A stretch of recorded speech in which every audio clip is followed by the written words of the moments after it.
Good morning students. CCA online education classes में आज आपका एक बार फिर स्वागत है। आज की जो क्लास है उसमें अपन ने जो लास्ट टॉपिक स्टार्ट किया था उससे आगे स्टार्ट करेंगे। कल की जो क्लास थी उसमें अपन ने पढ़ा था उत्प्रेरक किसे कहते हैं, उत्प्रेरक के भौतिक अवस्था के आधार पर कितने भाग होते हैं और क्रियाशीलता के आधार पर जो उत्प्रेरक होते हैं वो कितने प्रकार के होते हैं। उससे आगे की जो टॉपिक है उसको अपन आज स्टार्ट करेंगे। तो आज अपना टॉपिक रहेगा उत्प्रेरक की क्रियाशीलता को प्रभावित करने वाले पदार्थ।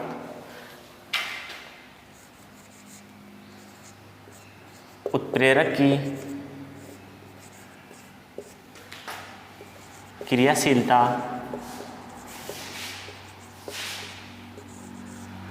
को प्रभावित करने वाले पदार्थ। देखो, जो उत्प्रेरक होता है वो रासायनिक अभिक्रिया की क्रियाशीलता को या उसकी जो गति होती है उसको बढ़ाता है या फिर कम करता है। कहने का मतलब जो उत्प्रेरक होता है वो अभिक्रिया की क्रियाशीलता को प्रभावित करता है। लेकिन कुछ ऐसे पदार्थ होते हैं, कुछ ऐसे केमिकल होते हैं जो उत्प्रेरक की क्रियाशीलता को कम या ज़्यादा कर देते हैं। उनकी क्रियाशीलता के आधार पर हम यहाँ पे दो रासायनिक पदार्थों की बात करेंगे। दो ऐसे पदार्थ होते हैं जो उत्प्रेरक की क्रियाशीलता को प्रभावित करते हैं। एक नंबर पे हम उनकी बात करें तो वो होता है उत्प्रेरक वर्धक। उत्प्रेरक वर्धक। देखो बच्चों, उत्प्रेरक वर्धक ऐसे रासायनिक पदार्थ होते हैं जो उत्प्रेरक की क्रियाशीलता को बढ़ा देते हैं। उत्प्रेरक क्या करता है, रासायनिक अभिक्रिया के वेग को कम या ज़्यादा करता है। लेकिन जो रासायनिक अभिक्रिया के दौरान जो उत्प्रेरक उसकी वेग को बढ़ाता है या कम करता है, उस दौरान यदि हम जो उत्प्रेरक वर्धक मिला देते हैं तो वो क्या करता है, उस उत्प्रेरक की क्रियाशीलता को बढ़ा देता है। जैसे हम एक एग्जाम्पल की बात करें तो एक एग्जाम्पल है अपने अमोनिया के निर्माण में जो हेबर विधि है, उस हेबर विधि की अगर हम बात करें तो उसमें नाइट्रोजन हाइड्रोजन मिलके अमोनिया बनाते हैं।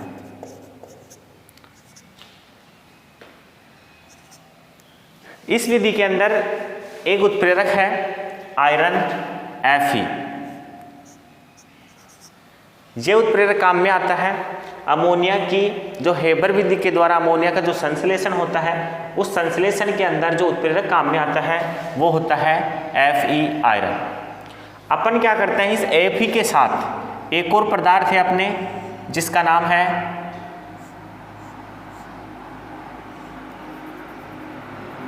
मोलिब्डेनम। एक और पदार्थ है जिसका नाम है मोलिब्डेनम। ये मोलिब्डेनम क्या करता है, इस आयरन की जो क्रियाशीलता होती है, इस उत्प्रेरक की जो क्रियाशीलता होती है उस क्रियाशीलता को बढ़ा देता है, जिसके परिणाम स्वरूप पहले जो अभिक्रिया जिस वेग से हो रही थी, मोलिब्डेनम मिलाने के बाद वो अभिक्रिया और भी तेज गति से होने लग जाती है। तो ये जो अमोनिया के निर्माण की हेबर विधि है, उस विधि के अंदर आयरन के साथ मोलिब्डेनम जो उत्प्रेरक काम में लिया जाता है, ये उत्प्रेरक वर्धक का काम करता है। इसी प्रकार एक और एग्जाम्पल देखें तो अपने जो वनस्पतिक तेल होता है, वनस्पति जो तेल होता है इसका हाइड्रोजनीकरण करवाया जाता है, तो उस दौरान उत्प्रेरक के रूप में काम में लिया जाता है निकिल। उस दौरान जो उत्प्रेरक होता है वो होता है निकिल और इससे बनता है वनस्पतिक घी।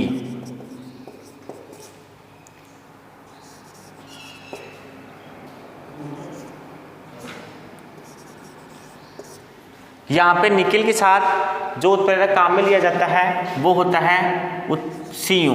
ये निकिल उत्प्रेरक है और यहाँ पे जो Cu कॉपर काम में लिया जाता है, ये उत्प्रेरक वर्धक का काम करता है, जिसके परिणाम स्वरूप ये अभिक्रिया पहले से भी तेज गति से होना प्रारंभ हो जाती है।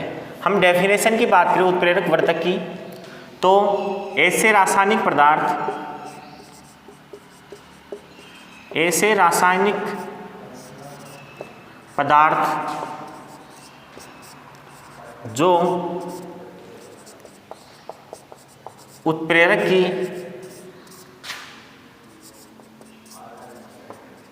क्रियाशीलता को बढ़ा देते हैं। ऐसे रासायनिक पदार्थ जो अभी रासायनिक उत्प्रेरक की विक्रियाशीलता को बढ़ा देते हैं उत्प्रेरक वर्धक कहलाते हैं। एक चीज़ ध्यान रखने की है यहाँ पे, वो ये है कि अकेला जो उत्प्रेरक वर्धक होता है, यदि हम उस किसी रासायनिक अभिक्रिया में उत्प्रेरक नहीं मिलाएं और केवल उत्प्रेरक वर्धक ही मिलाएं तो वो अभिक्रिया उस वेग से नहीं हो पाएगी जिस वेग से पहले हो रही थी। जैसे इस अभिक्रिया की अपन बात करें तो यहाँ पे अगर अपन निकिल मिला रहे हैं और फिर साथ में कॉपर मिला रहे हैं, लेकिन यहाँ पे बिना निकिल मिलाए ही केवल कॉपर मिलाते हैं, तो ऐसी स्थिति के अंदर यह अभिक्रिया उस वेग से नहीं हो पाएगी जिस वेग से पहले हो रही थी। कहने का मतलब उत्प्रेरक वर्धक उत्प्रेरक की उपस्थिति में ही अपनी क्रियाशीलता दिखाता है और इस उपस्थिति के अंदर ही वो अपना प्रभावी कार्य कर पाता है। दूसरा जो आपके उत्प्रेरक की क्रियाशीलता को प्रभावित करने वाले कारक थे, उसमें दूसरा कारक है आपके उत्प्रेरक विष। उत्प्रेरक विष, देखो बच्चों, उत्प्रेरक विष वे रासायनिक पदार्थ होते हैं जो उत्प्रेरक की क्रियाशीलता को कम कर देते हैं। इन पदार्थों को मिलाने के बाद जो पहले अभिक्रिया हो रही थी उसकी अभिक्रिया होने की दर में कमी आ जाती है, या तेज हो रही थी तो वो धीमी गति से हो जाती है, धीमी गति से हो रही थी तो वो तेज होने लग जाती है। कहने का मतलब जो उत्प्रेरक जो कार्य कर रहा था पहले उसमें ये अवरोध उत्पन्न कर देता है उत्प्रेरक वर्धक पदार्थ। तो इसकी डेफिनेशन की अगर हम बात करें तो इसकी परिभाषा होगी ऐसे रासायनिक पदार्थ जो उत्प्रेरक की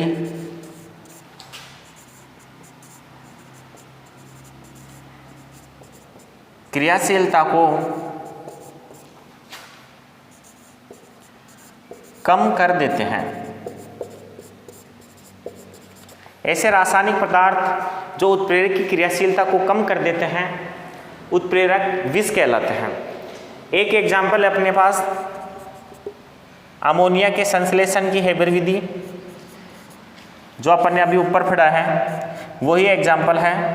इसमें वही जो आयरन है वो काम में आ रहा है उत्प्रेरक के रूप में, और इस अभिक्रिया के अंदर अगर हम इस आयरन के साथ कार्बन मोनोऑक्साइड CO मिला देते हैं, आयरन के साथ कार्बन मोनोऑक्साइड CO मिला देते हैं, तो ये CO इस आयरन जो उत्प्रेरक है उसकी क्रियाशीलता को कम कर देता है। ऐसी स्थिति में जो CO है वो उत्प्रेरक विष का कार्य करता है। Fe मिलाने पर यह अभिक्रिया तीव्र गति से होती है, लेकिन यदि इसके अंदर आयरन के साथ कार्बन मोनोऑक्साइड मिला दिया जाता है तो यह अभिक्रिया धीमी गति से होना प्रारंभ हो जाती है, और यहाँ पे जो CO है जो उत्प्रेरक विष की तरह कार्य करने लगता है। और ये जो उत्प्रेरक विष होता है वो भी उत्प्रेरक वर्धक की तरह ही अकेला कार्य नहीं करता है। उत्प्रेरक विष को भी कार्य करने के लिए उत्प्रेरक की आवश्यकता होती है। उत्प्रेरक की उपस्थिति में ही जो उत्प्रेरक विष होता है वो अपना प्रभाव दिखा पाता है। तो ये जो आपके उत्प्रेरक की क्रियाशीलता को प्रभावित करने वाले कारक थे वो दो हो गए हैं, एक था उत्प्रेरक वर्धक और दूसरा था उत्प्रेरक विष। उत्प्रेरक वर्धक वे रासायनिक पदार्थ होंगे जो उत्प्रेरक की क्रियाशीलता को बढ़ा देते हैं, और उत्प्रेरक विष वे रासायनिक पदार्थ होंगे जो उत्प्रेरक की क्रियाशीलता को कम कर देते हैं।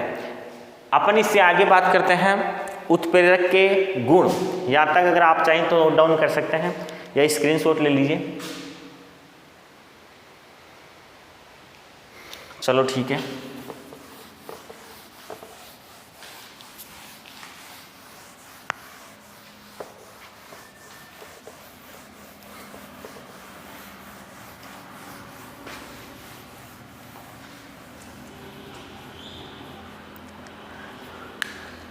अगला अपना टॉपिक है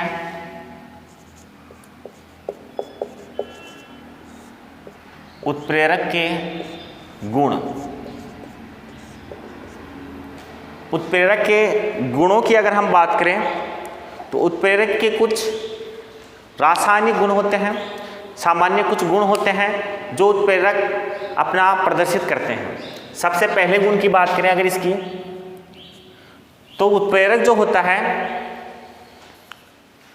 वो रासायनिक अभिक्रिया को कभी भी प्रारंभ नहीं करता है। उत्प्रेरक किसी भी रासायनिक अभिक्रिया को प्रारंभ नहीं करता है। केवल अभिक्रिया प्रारंभ होने के बाद यदि हम जो उत्प्रेरक उसमें मिलाते हैं वो उत्प्रेरक उस रासायनिक अभिक्रिया की गति को केवल परिवर्तित करता है, उसको प्रारंभ नहीं करता है। अर्थात जो उत्प्रेरक होता है वो रासायनिक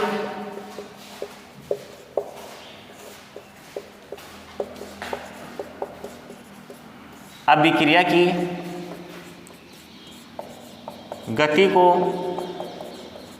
प्रारंभ नहीं करता है, केवल उसकी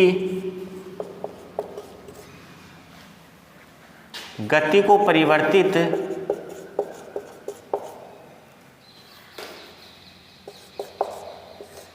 करता है। केवल जो उत्प्रेरक होता है वो रासायनिक अभिक्रिया की जो गति होती है उसको परिवर्तित करता है। उस रासायनिक अभिक्रिया को प्रारंभ करने में उत्प्रेरक का कोई विशेष प्रभाव नहीं होता है। दूसरी बात, जो दूसरी प्रॉपर्टीज है उत्प्रेरक की, उसकी बात करें तो किसी विशेष रासायनिक अभिक्रिया के लिए विशेष प्रकार के उत्प्रेरक की आवश्यकता होती है।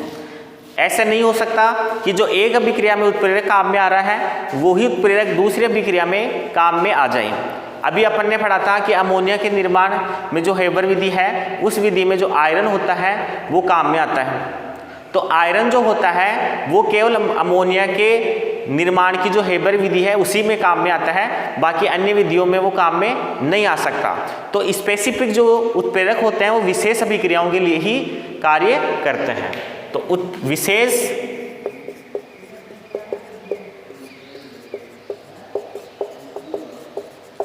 अभिक्रिया के लिए विशेष उत्प्रेरक काम में आते हैं।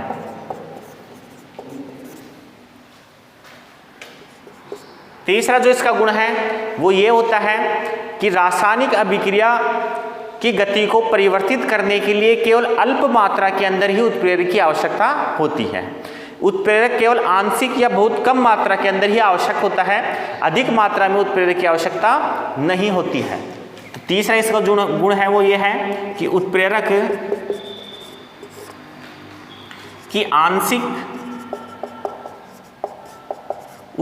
की आंशिक मात्रा ही अभिक्रिया के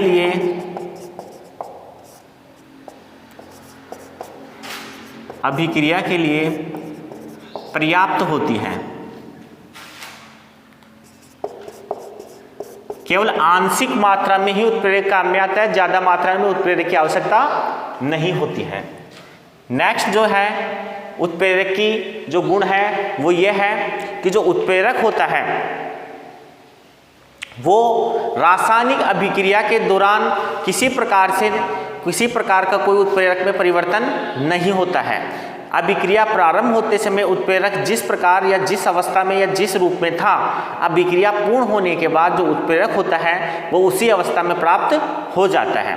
उत्प्रेरक के रासायनिक संगठन में या भौतिक संगठन में किसी प्रकार का कोई परिवर्तन नहीं होता है रासायनिक अभिक्रिया के दौरान। रासायनिक अभिक्रिया के दौरान उत्प्रेरक के गुणों में कोई परिवर्तन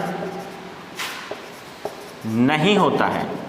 जैसा उत्प्रेरक अभिक्रिया प्रारंभ होने से पहले होता है, ठीक वैसा का वैसा उत्प्रेरक अभिक्रिया प्राप्त होने के बाद जो उत्पाद बनते हैं उसके साथ प्राप्त हो जाता है, उसमें किसी प्रकार का कोई परिवर्तन नहीं होता है।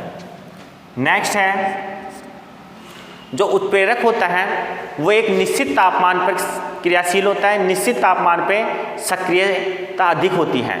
यदि हम उस उत्प्रेरक की क्रियाशीलता को प्रभावी बनाए रखना चाहते हैं तो एक नियत टेम्परेचर के ऊपर उस अभिक्रिया को पूर्ण कराना आवश्यक होता है। कहने का मतलब ये है कि यदि ताप बढ़ा दिया जाता है तो जो उत्प्रेरक होता है उसकी क्रियाशीलता प्रभावित हो जाती है। ताप बढ़ाने पर जो उत्प्रेरक होता है उस उत्प्रेरक की क्रियाशीलता प्रभावित हो जाती है, क्योंकि जो उत्प्रेरक होता है वो एक नियत टेम्परेचर पर, एक निश्चित तापमान पर ही क्रिया करता है, अपनी सक्रियता को अधिक मात्रा में प्रदर्शित करता है। तो ताप बढ़ाने पर उत्प्रेरक की क्रियाशीलता प्रभावित हो जाती है। यदि रासायनिक अभिक्रिया के दौरान हम टेम्परेचर को कम या ज़्यादा कर देते हैं तो उस स्थिति में जो उत्प्रेरक होता है उस उत्प्रेरक की क्रियाशीलता प्रभावित हो जाती है। और आपका लास्ट जो इसकी गुण है वो ये है कि जो उत्प्रेरक होता है वो उत्क्रमणीय और अनुत्क्रमणीय दोनों प्रकार की अभिक्रियाओं को समान रूप से परिवर्तित करता है। आपने पढ़ा है उत्क्रमणीय अभिक्रिया वे अभिक्रिया होंगी जिसमें अभिकारक से उत्पाद और उत्पाद से अभिकारक वापस बन जाते हैं। ऐसी अभिक्रिया को क्या बोलते हैं? उत्प्रेरक अभिक्रिया बोलते हैं। तो यहाँ जैसे अपन X उत्प्रेरक काम में ले रहे हैं तो जो X उत्प्रेरक है वो इसकी जो ये अग्र अभिक्रिया है उसको भी उसी अनुपात में प्रभावित करेगा, और ये जो प्रतिप अभिक्रिया है उस प्रतिप अभिक्रिया को भी वो उसी अनुपात में प्रभावित करेगा। कहने का मतलब जो उत्प्रेरक होता है वो उत्क्रमणीय अभिक्रिया की अग्र अभिक्रिया और जो ये प्रतिप अभिक्रिया है इन दोनों अभिक्रियाओं को समान रूप से प्रभावित करता है। तो इसको अपन लिखते हैं उत्प्रेरक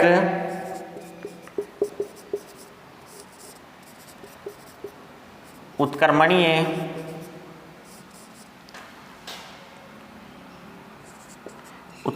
अभिक्रिया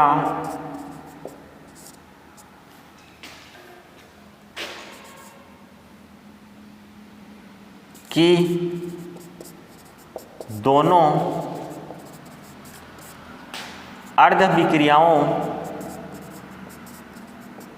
दोनों अर्ध अभिक्रियाओं को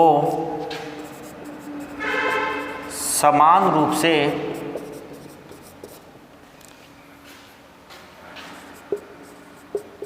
प्रभावित करता है। जो उत्प्रेरक होता है वो उत्क्रमणीय अभिक्रिया की जो दोनों अर्ध अभिक्रियाएं हैं अग्र अभिक्रिया और प्रतिप अभिक्रिया उन दोनों अभिक्रियाओं को वो समान रूप से प्रभावित करता है। ये टॉपिक समाप्त हुआ। इसी टॉपिक के साथ अपना जो ये लेसन है रासायनिक अभिक्रियाएं और उत्प्रेरक वो भी समाप्त होता है। इससे आगे का जो अपन लेसन स्टार्ट करेंगे वो अपन नेक्स्ट क्लास में करेंगे, लेकिन इससे पहले एक आपका क्वेश्चन आया हुआ है उस क्वेश्चन को अपन सोल्व कर लेते हैं। कुछ प्रॉब्लम्स थी वो मैं अभी आपको एक बता देता हूँ।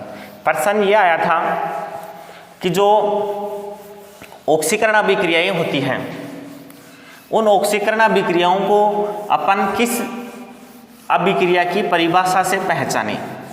कहने का मतलब मैंने आपको उत्प्रेरक जो ऑक्सीकरण और अपचयन पढ़ाया था तो उस समय बताया था कि ऑक्सीजन के जुड़ने या निष्कासन के आधार पर ऑक्सीकरण अपचयन, हाइड्रोजन के जुड़ने या निष्कासन के आधार पर, विद्युत धनी तत्व के जुड़ने या उसके निष्कासन के आधार पर, या फिर विद्युत ऋणी तत्व के जुड़ने या उसके निष्कासन के आधार पर, और लास्ट में बताया था इलेक्ट्रॉन के आदान प्रदान के आधार पर ऑक्सीकरण और अपचयन।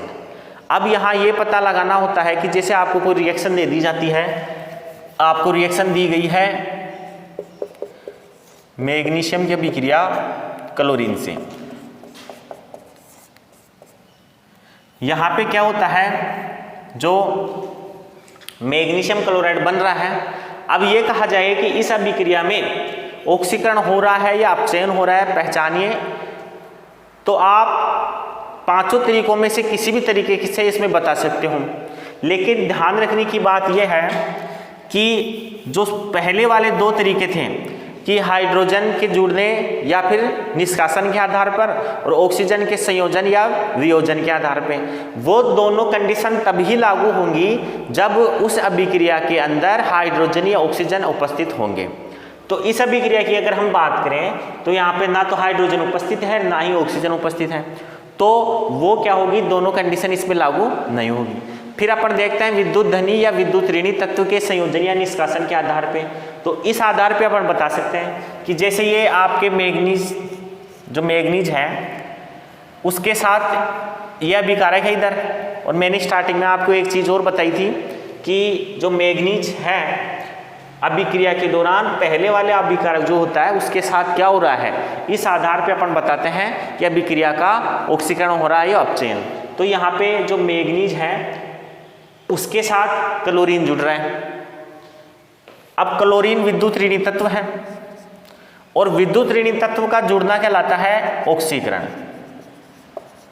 ये पढ़ा था आपने कि विद्युत ऋणी तत्व का जुड़ना ऑक्सीकरण कहलाता है। तो इस आधार पे मैग्नीज का क्या हो रहा है, मैग्नीशियम का हो रहा है अपने यहाँ पे ऑक्सीकरण।